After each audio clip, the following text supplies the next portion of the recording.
जय हिंद। चलिए हम लोग आगे देखते हैं। हम लोग पढ़ रहे हैं ह्यूमन ब्लड। ह्यूमन ब्लड में देखिएगा तो इसको हम लोगों ने दो कैटेगरी में डिवाइड किया था, प्लाज्मा और दूसरा हो गया रुधिराणु। रुधिराणु अंग्रेजी में इसको क्या बोलेंगे? कार्पल्स। कार्पल्स बोलते हैं, कार्पल्स हो गया। और इस कार्पल को तीन कैटेगरी में डिवाइड करते हैं। कितने कैटेगरी में? तीन कैटेगरी में। तो पहला जो है आरबीसी हो गया, दूसरा जो है डब्ल्यूबीसी और तीसरा जो है प्लेटलेट्स। तो ये तीन हो गए कार्पल्स के तीन हिस्से। देखिएगा ये जो कार्पल है, कार्पल को कितने भागों में डिवाइड कर रहे हैं? तीन, आरबीसी, डब्ल्यूबीसी और प्लेटलेट्स। अब यहाँ पर देखिएगा जो हमने पिछले वीडियो में आपको बताए थे कि जो आरबीसी है, आरबीसी का फुल फॉर्म क्या होता है? फुल फॉर्म तो इसको बोलते हैं red blood cell. Red blood cell बोला जाता है। ये जो है आकार में देखिएगा तो छोटा और गोल होता है। छोटा और क्या होता है? गोल होता है। अब इसमें देखिएगा आकृति की बात करते हैं तो दिखने में कैसा दिखता है? तो ये जो है उभया अवतल दिखता है। उभया अवतल का मतलब इसमें कन्वेक्स और कनकैव का दोनों का मिला जुला ये क्या होता है? इसमें रूप होता है। यानी आप देखिएगा रेड ब्लड सेल का, तो ये जो रेड ब्लड सेल है तो बीच में क्या होता है? हल्का ये क्या होता है? धंसा हुआ होता है रेड ब्लड सेल में। तो ये इसका शेप जो बनता है उभयावतल के समान होता है। अब यहाँ पर इसमें देखिएगा तो इसकी संख्या की बात करते हैं, आरबीसी की संख्या। तो ये जो क्या होता है, इसकी संख्या 50 लाख या 5 मिलियन के बराबर होता है। 50 लाख या 5 मिलियन, यानी ये जो है 50 लाख की संख्या में होता है। और ये देखिए जो कार्पल्स है, कार्पल्स मान लीजिए ये 100% हो गया। इस 100% में 99% जो है आरबीसी पाया जाता है। कितने परसेंट? 99% आरबीसी होता है। कितना परसेंट? तो 99% होता है। तो अब यहाँ पर देखिएगा आरबीसी का जो है साइंटिफिक जो नेम होता है, साइंटिफिक नेम की बात करते हैं तो इसका नाम जो होता है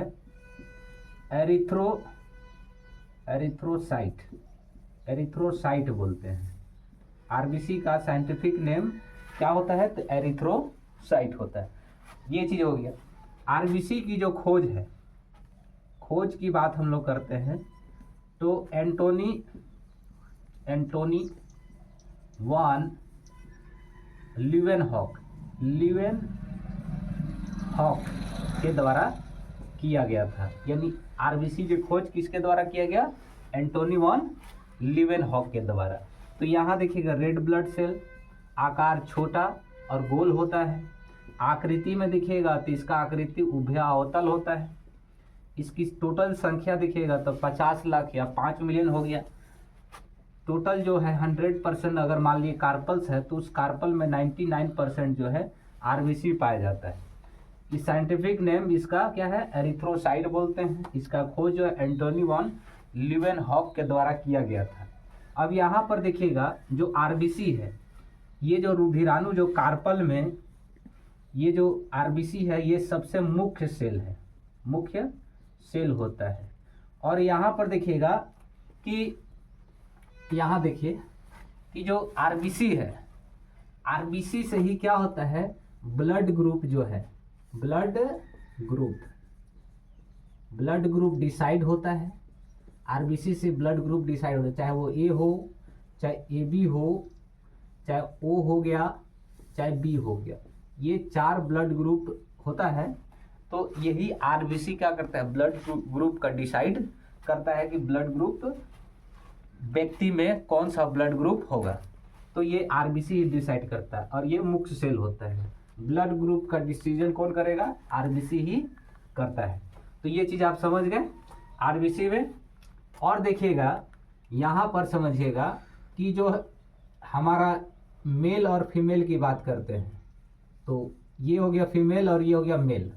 मेल में जो है हीमोग्लोबिन जो है 13 पाया जाता है और मेल में जो है 14 होता है। और ऐसे देखिए फीमेल में एटलीस्ट जो है 5 लीटर खून पाया जाता है और मेल में 5.5 लीटर खून पाया जाता है। तो ये जो 13 और 14 देख रहे हैं ये हीमोग्लोबिन हो गया, हीमोग्लोबिन। तो यहाँ पर भी देखिएगा मेल और फीमेल में अंतर हो गया। और यहाँ खून जो है टोटल खून में भी देखिएगा तो कितना आधा लीटर का अंतर होता है। तो यहाँ पर भी एक हीमोग्लोबिन में और ये इसके कारण से क्या होता है कि महिलाओं में जो है आप देखिए कारण में देखिएगा तो महिला में क्या हो जाता है एनीमिया रोग हो जाता है, एनीमिया रोग, एनीमिया रोग हो जाता है, एनीमिया रोग। इसमें क्या होता है तो कहेगा कि किसकी कमी से होता है तो हीमोग्लोबिन की कमी से, या हम लोग कहें कि इसी को हम लोग कह सकते हैं कि ब्लड की कमी से क्या होता है एनीमिया रोग होता है। या हम लोग ये भी कह सकते हैं कि लोहा की कमी से क्या होता है एनीमिया, क्योंकि हीमोग्लोबिन के अंदर में क्या होता है लोहा पाया जाता है, ठीक है, फेरस के रूप में पाया जाता है, तो ये एनीमिया रोग हो जाता है, ठीक है। ये चीज हो गया एनीमिया रोग। और अब देखिएगा जो आधा लीटर जो है महिलाओं में क्या होता है ब्लड कम होता है, तो आधा लीटर जो ब्लड कम होता है और हीमोग्लोबिन भी कम होता है, तो इसका दो कारण है। कारण कितने हैं दो कारण क्या होता है तो पहला कारण जो है कि जब वो गर्भवती महिला होती है, गर्भवती महिला जब वो डिलीवरी का समय होता है तो उसके शरीर से क्या होता है ब्लीडिंग होता है, तो ह्यूज मात्रा में क्या होता है ब्लड का लॉसेस होता है। और दूसरा क्या है एमसी चलता है मेस्टुरेशन साइकिल, मेस्टुरल साइकिल, मेस्टुरल साइकिल चलता है, इसमें भी ह्यूज मात्रा में क्या होता है ब्लड का लॉसेस होता है। और जिसमें जितना ज़्यादा हीमोग्लोबिन रहेगा वो उतना ही क्या होगा मजबूत होगा। और देखिएगा लड़की हो गया चाहे महिला में क्या होता है हीमोग्लोबिन कमी होता है या ब्लड की कमी होता है, जिस वजह से वो क्या रहेगा तो एनीमिया रोग हो गया, किसकी कमी से हीमोग्लोबिन कमी या ब्लड की कमी हो गया या लोहा की कमी से हो गया। तो ये लॉसेस क्या है दो लॉसेस हो गया महिलाओं में, एक गर्भवती के समय ब्लीडिंग होता है, मेंस्ट्रुएशन साइकिल से क्या होता है खून की लॉसेस होता है। अब यहाँ पर देखिएगा कि जो हम लोग यहाँ पर देखेंगे कि जो आरबीसी है, आरबीसी जो है जब हम ऊंचाई में जाएंगे, कहाँ पर ऊंचाई जैसे पहाड़ में चढ़ना है तो पहाड़ में ऊंचाई में हम लोग चढ़ाई करेंगे तो आरबीसी का आकार जो है आकार ये क्या हो जाता है बड़ा हो जाता है यानी बढ़ जाता है, ठीक है। तो ये जो आरबीसी है इसका आकार क्या हो जाता है बढ़ जाता है, तो ऊंचाई में जाने पर आरबीसी का आकार क्या हो जाता है बढ़ जाता है, ये चीज हो गया। और आरबीसी जो है आरबीसी के अंदर में जो है केंद्रक का अभाव होता है यानी न्यूक्लियस नहीं होता है, और न्यूक्लियस के अंदर ही क्या होता है डीएनए आरएनए पाया जाता है, ये सारा चीज होता है। और ये न्यूक्लियस ही क्या करता है हमारी पहचान कर पाता है, डीएनए फिंगर प्रिंटिंग जो होता है उसमें क्या होता है ये जो आप देखिएगा जो उसमें क्या होता है कि जो मान लीजिए कोई खोया हुआ बच्चा है तो उसका गार्जियन की पहचान के लिए डीएनए फिंगर प्रिंटिंग होता है, तो उसमें न्यूक्लियस लिया जाता है। तो न्यूक्लियस हमारे जो है बाल में भी पाया गया, स्किन में भी न्यूक्लियस होता है, लेकिन जो आरबीसी है आरबीसी में न्यूक्लियस नहीं होता है। तो क्या हम जब न्यूक्लियस नहीं है तो क्या हमारी आइडेंटिफाई हो पाएगा तो नहीं हो पाएगा, तो ये चीज़ हो जाता है। तो ये चीज़ न्यूक्लियस नहीं पाया जाता है। दूसरा है कि लाइसोसोम नहीं है, लाइसोसोम भी तो आरबीसी में बता रहे थे कि केंद्रक नहीं होता है, केंद्रक का अभाव होता है। दूसरा चीज है कि इसमें लाइसोसोम नहीं होता, लाइसोसोम, तो लाइसोसोम नहीं होता है। तो जब लाइसोसोम नहीं होगा तो क्या होता है इसको बोलते हैं आत्महत्या की थैली, आत्महत्या की थैली बोलते हैं। और इसके अंदर में क्या होता है हाइड्रोलाइटिक एंजाइम पाया जाता है। ये क्या होता है जो मृत कोशिका होता है, या मान लीजिए कि हमारी जो कोशिका जो क्या हो जाती है जो काम नहीं करती है उस कोशिका को क्या करती है खुद का ब्लास्ट करके उसको खत्म कर देती है, तो ये चीज़ होता है लाइसोसोम। तो लाइसोसोम भी नहीं पाया जाता है। और जैसे मान लीजिए कोई व्यक्ति है उसको हुमच के 2-4 डंडा जब मार देते हैं तो उसमें क्या होता है लाल धब्बा हो जाता है और फिर कुछ समय के बाद उसमें काला काला चपड़े निकलने लगता है, तो वही लाइसोसोम हाइड्रोलाइटिक एंजाइम छिड़क देता है, जिससे क्या होता है हमारा जो घाव होता है धीरे धीरे ठीक होने लगता है। तो ये चीज़ हो गया। अब यहाँ पर देखिएगा आरबीसी में देखिएगा यहाँ पर कि अब यहाँ देखिए जैसे आरबीसी सबसे बड़ा आरबीसी किसमें पाया जाता है, तो अब यहाँ पर देखिएगा स्तनधारी की हम लोग बात करते हैं। स्तनधारी उसको बोलते हैं जो क्या होता है अपने बच्चों को क्या होता है दूध पिलाते हैं, वैसे जीव को हम लोग स्तनधारी जीव कहते हैं। तो आरबीसी सबसे बड़ा जो होता है किसमें होता है, तो इसमें देखिएगा तो हाथी में सबसे बड़ा आरबीसी पाया जाता है। दूसरा हम लोग ये देखेंगे छोटा की बात करेगा, सबसे छोटा आरबीसी किसमें पाया जाता है, तो देखिएगा जो कस्तूरी मृग होता है, कस्तूरी मृग में जो है आरबीसी जो है सबसे छोटा पाया जाता है। ये चीज़ हो गया। और यहाँ पर ध्यान दीजिएगा कि जो जिराफ हो गया, जिराफ, लामा हो गया और ऊँट हो गया, जिराफ, लामा और ऊँट, इसमें क्या होता है आरबीसी में न्यूक्लियस पाया जाता है। इसमें जो ये जीव जो है जिराफ, लामा, ऊँट हो गया, इसके आरबीसी में केंद्रक पाया जाता है, केंद्रक पाया जाता है। तो केंद्रक होगा तो उसके अंदर में डीएनए आरएनए भी होगा और उसी से क्या होता है पहचान होता है। तो अब ये पर यहाँ पर ये चीज़ हो गया, इसमें ये चीज़ पाया जाता है।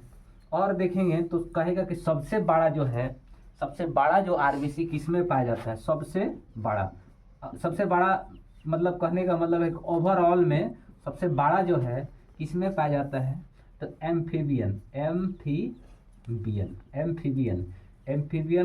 वैसे जीव को बोलते हैं जो क्या होता है स्थल में भी रहते हैं और पानी में भी रहते हैं। उस जीव को हम लोग उभयचर बोलते हैं। क्या बोला जाता है, उभयचर हो गया। तो इसमें कौन होता है, तो एमीफ्यूमा जो है, ये जो है इसमें जो आरबीसी सबसे बड़ा होता है, एमीफ्यूमा में आरबीसी सबसे बड़ा होता है। तो ये चीज़ आरबीसी में देख रहे हैं कि ये सबसे बड़ा सेल आरबीसी में सबसे बड़ा ये होता है इसका। और अब यहाँ पर हम लोग ध्यान देते हैं कि आप यहाँ पर देखिएगा जो हमारा आरबीसी है, आरबीसी का कार्य क्या है, कार्य की हम लोग बात करते हैं। तो ये क्या करता है, फर्स्ट में सबसे पहले तो क्या करता है गैसों का परिवहन करता है, गैसों का परिवहन करने का काम करता है। तो यहाँ पर देखिएगा जब गैसों का परिवहन होगा तो दो गैस इसमें प्रमुख होता है, एक होता है ऑक्सीजन और एक होता है कार्बन डाइऑक्साइड। जो ऑक्सीजन होता है ये 100% इसका क्या होता है परिवहन करता है और कार्बन डाइऑक्साइड होता है 75% का परिवहन करता है। तो अब यहाँ पर क्या होता है जो 75% है तो बाकी के जो 25% जो होता है तो ये क्या करता है कि ये कार्बन डाइऑक्साइड और जल से जैसे ही अभिक्रिया करता है तो ये H2CO3 बनाता है, H2CO3 बनाता है। इसको बोलते हैं कार्बोनिक अम्ल होता है। तो यहाँ पर देखिए कार्बन डाइऑक्साइड और जल के साथ जब ये मिलकर अभिक्रिया करता है तो कार्बोनिक अम्ल बनाता है। और इसीलिए आप देखते होंगे कि जो मृत होता है, मृत यानी जो शव होता है, शव का रंग क्या होता है नीला पड़ जाता है, किसके वजह से, इसमें कार्बोनिक अम्ल की वजह से हो जाता है। ये ऐसा नीला कलर का हो जाता है। ये कार्बन डाइऑक्साइड जो है जल के साथ अभिक्रिया होता है तो जो मृत जो है शरीर है उसका रंग थोड़ा सा क्या हो जाता है नीला होने लगता है। तो ये भी कारण हो गया। अब यहाँ पर देखिएगा कि ये परिवहन हो गया। दूसरा क्या होता है कि जब ये क्या करता है कि मान लीजिए जो हीमोग्लोबिन हमारा है, हीमोग्लोबिन जब ऑक्सीजन हो गया, ये जब कार्बन डाइऑक्साइड के साथ ये क्या आता है अभिक्रिया करेगा, संलयित होगा, तो यहाँ पर क्या होता है कि ये दो चीज़ बनाएगा। एक तो पहला हो गया कि HbO2 हो गया, ऑक्सीजन के साथ करेगा तो O2 हो जाएगा, और HbCO2 हो गया। तो इसको बोलते हैं CO2 हो गया, मतलब इसको अनऑक्सी हीमोग्लोबिन इसको बोलेंगे और इसको बोलेंगे ऑक्सी हीमोग्लोबिन बोला जाता है। तो ये चीज़ हो गया। और यहाँ पर ये चीज़ हो गया। अब यहाँ पर ध्यान दीजिएगा, ध्यान क्या देना है कि जब मान लीजिए C6 हो गया, अगला में देखिएगा C6H12O6 जो हो गया, और ये जो है हमारा C6H12O6 जो है ये ऑक्सीजन के जैसे संपर्क में आता है, ये अभिक्रिया करता है, और अभिक्रिया करने के बाद ये क्या होता है कार्बन डाइऑक्साइड, जल और प्लस में ATP का निर्माण करते हैं। ATP क्या होता है तो इसको बोलते हैं एडेनिन ट्राइफॉस्फेट होता है, एक ऊर्जा के रूप में ये होता है। तो ये इसका निर्माण करने का काम करता है, किसके साथ मिलकर, ऑक्सीजन इसके साथ मिलेगा तो ये ग्लूकोज है और ग्लूकोज जो ऑक्सीजन के साथ मिलेगा तो ये क्या होता है, कार्बन डाइऑक्साइड, जल और एटीपी का निर्माण करता है। तो ये चीज़ हो गया। तो अब यहाँ पर ध्यान दीजिएगा, ये हमारा हो गया। तो देखिएगा जो आरबीसी है, आरबीसी की कमी से क्या होता है, हम लोग को क्या होता है कि कमजोरी महसूस होने लगता है, कमजोरी। फिर यह हमें मलेरिया हो गया। मलेरिया देखिएगा, तो मलेरिया जो है किससे फैलता है, तो मलेरिया जो है मच्छर से फैलता है। और वो मच्छर में कौन सा, तो मादा एनाफिलीज मच्छर, एनाफिलीज मच्छर से ये फैलता है। और ये मादा एनाफिलीज मच्छर क्या करता है, अपना सूंड हो गया, सूंड में किसको ढोता है, तो ये किसको ढोलता है, तो प्लाज्मोडियम जो है, प्लाज्मोडियम प्रोटोजोआ को क्या करता है, सूंड में ढोकर लाता है। और जैसे वो क्या करते हैं, हमारे शरीर में ब्लड यानी खून को चूसता है, तो साथ में क्या होता है, उसके सूंड के माध्यम से प्लाज्मोडियम जो है प्रोटोजोआ, ये हमारे शरीर में क्या हो जाते हैं, प्रवेश कर जाते हैं, जिससे हमको मलेरिया बीमारी हो जाता है। तो अब यहाँ पर देखिएगा जो मलेरिया बीमारी है, तो पहले के समय में जो मलेरिया का जो दवा बनाया जाता था वो क्या होता था, सिनकोना वृक्ष के जो छाल होता था, उस छाल को बोला जाता है कुनैन से दवा तैयार किया जाता था। ये चीज़ हो गया। लेकिन अब जो है वर्तमान समय में देखिएगा जो मलेरिया की जो दवा आता है, बहुत सारे मलेरिया की दवा होते हैं, जिसमें से एक प्रमुख जो है क्लोरोक्विन हो गया, क्लोरोक्विन।